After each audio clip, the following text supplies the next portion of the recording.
Mga kwento ng lagim.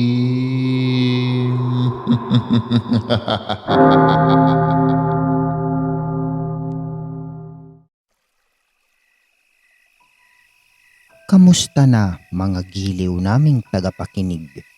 Maaari po kayong mag-send sa amin ng mga kwentong katatakutan at pwede po kayong mag-like at mag-comment kung nasang lugar po kayo para ma-shoutout po namin kayo sa susunod naming kwento.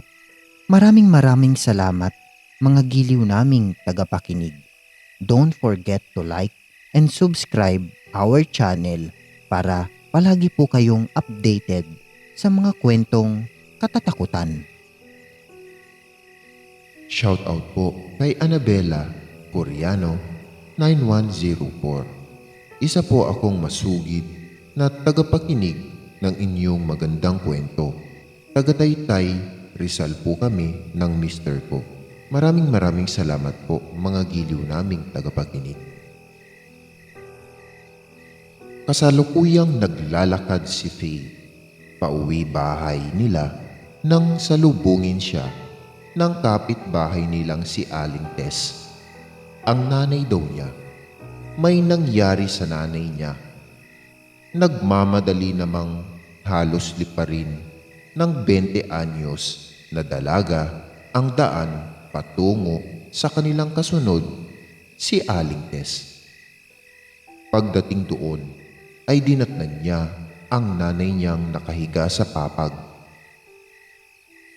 Tila nahihirapang huminga. Nakadilat lang at nakatingin sa kisame. Hindi na makasalita. Kapag ganon ang nangyayari, ang ginagawa ni Faye ay hinihilot niya ang mga daliri ng ina sa kamay at paa na naninigas.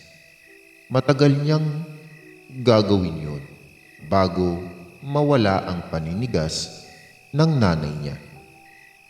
Isinara ni Aling Tess ang pinto at bintana ng bahay at saka nilapitan si Faye.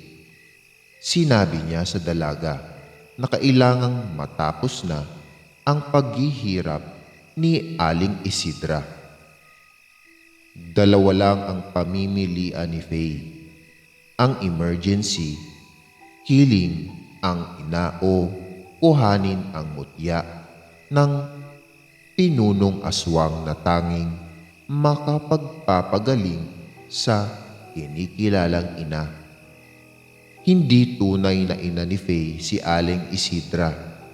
Inampun lang niya ito at inalagaan nang matagpuan siya sa tabi ng isang basurahan noong sanggol pa lamang siya. Hindi na niya nakilala ang tunay niyang mga magulang, kaya hindi niya alam kung bakit siya iniwan sa basurahan. Utang na loob niya kay Aling Isidra ang maayos na pagpapalaki nito sa kanya kahit sa barong-barong lang sila nakatira. Kaya masakit sa kanya na makita ito sa ganoong kalagayan. Bata pa siya ay nalaman na niya ang tunay na pagkatao ng umampon sa kanya. Batid niyang nagmula ito sa lahi ng aswang. Gayon din ang kapitbahay nilang si Aling Tess na siyang lagi nilang katuwang sa lahat ng mga pinagdaraanan nila. Tumayo si Faye at tumalikod sa ina. Sinabi niya kay Aling Tess na hindi niya makakaya na mawala ang nanay niya kaya gagawin na niya. Natuwa si Aling Tess sa pasya ni Faye. Anya, ipahihiram niya ang tagabulag niya sa dalaga. Binilinan niya ito na ang tagabulag ay gagana sa loob lamang ng 24 oras. Kaya kailangan bago matapos ang oras na yun ay makalabas na si Faye sa lugar, sa balwarte ng mga aswang. Tumango ang dalaga. Batid niyang kung nakapagsasalita lang ang itinuturing na ina ay hindi ito papayag. Noon pa man ay pinilit na niya nitong inilayo sa panganib ng pagiging aswang nito, kaya ang sumuong sa mapanganib na lungga ng mga kalahi nito ay tiyak nitong tututulan. Pero buo na ang pasya ni Faye. Handa niyang isakripisyo ang sariling buhay para sa inang kumupkop at nag-alaga sa kanya sa loob ng 20 taon. Sinabi naman ni Aling Tess sa dalaga na huwag mag-alala at siya na muna ang bahala kay Aling Isidra. Inihanda na ni Faye ang sarili at isang punyal kung sakali man naabutan siya ng mga oras at malagay sa panganib. Bago umalis, nilapitan niya ang nakatulalang ina at ibinulong na mahal niya ito, kaya babalik siya agad para sa ikagagaling nito. Tapos nun ay nagpaalam na rin siya kay Aling Tess. Nang nasa harap na si Faye ng lugar na sinasabing balwarte ng mga aswang, ay nag-sign of the cross muna siya at saka kinuha ang maliit na bote sa bulsa na naglalaman ng langis na may orasyon ng aswang. Iyon ang tagapagbulag ni Aling Tess. Pinahid niya yon sa batok niya, sa leeg, sa braso at binti. Naghintay muna siya ng 5 minuto para sa epekto at saka siya humakbang papasok sa loob ng lugar. Nakasuksok sa gilid ng pantalon niya ang punyal na may pahid din ng langis na tagabulag. Maingat siyang naglakad at lumingalinga sa paligid. Napakatahimik. Wala siyang makita ni isang tao o aswang, kaya nagpatuloy lang siya sa paglalakad. Maya-maya pa ay may nakita siyang isang babae na nakabistida ng mahaba at may mahaba ring buhok.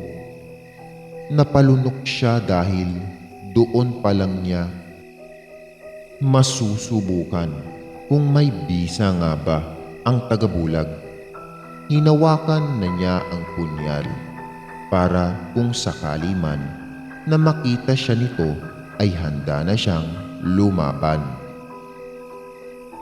Hindi niya maiwasang kabahan sa posibleng mangyari.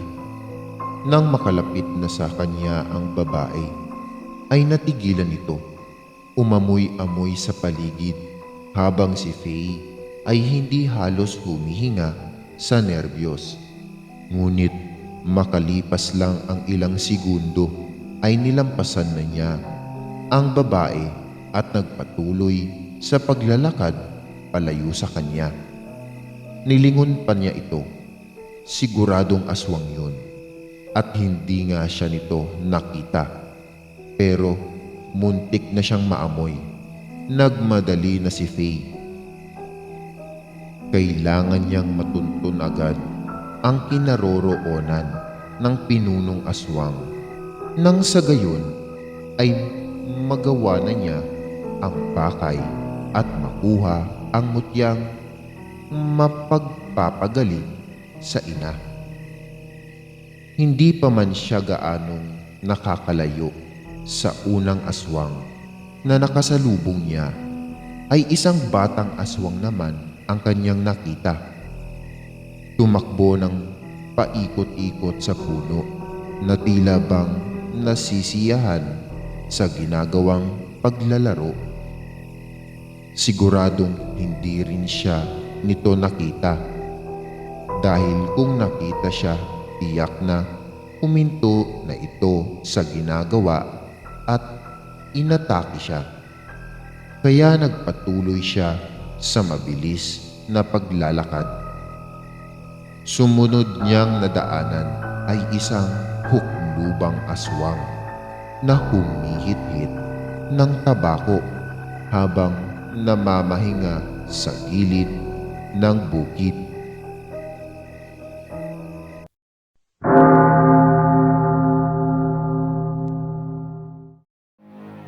Maraming salamat mga giliw naming tagapakinig. Huwag po nating kalimutan mag-subscribe at mag-like ng ating channel para sa mga kwento ng lagi.